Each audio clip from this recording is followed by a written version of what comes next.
അതിരപ്പള്ളിയിലെ കാട്ടിൽ കാണാതായ വാച്ചുമരം കോളനിയിലെ വയോധികയെ ഇതുവരെ കണ്ടെത്താനായില്ല.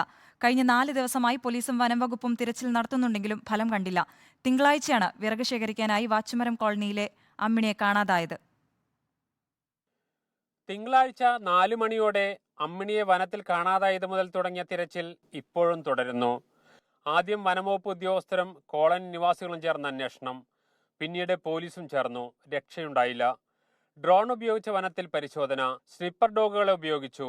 എന്നിട്ടും കണ്ടെത്താനായില്ല. ഇനി എന്തു ചെയ്യണമെന്ന ചിന്തയിലാണ് അധികൃതർ. ഉൾക്കാട്ടൽ ഉണ്ടാകാനുള്ള സാധ്യതയാണ് ഇനി ബാക്കിയുള്ളത്. അവിടുത്തെ പരിശോധനയ്ക്ക് പരിമിതികൾ ഏറെയാണ്. അമ്മണിയുടെ കയ്യിലുണ്ടായിരുന്ന ആയുധവും വിറകും സമീപ പ്രദേശത്തുനിന്ന് കണ്ടെടുത്തു. മറ്റൊന്നും സമീപ പ്രദേശങ്ങളിൽ പോലുമില്ല. 70-കാരിയായ അമ്മിണി വിറകു ശേഖരിച്ചെത്തിയ ശേഷം മറന്നുവെച്ച കത്തിയെടുക്കാൻ കാട്ടിൽ തിരിച്ചുപോയതായിരുന്നു.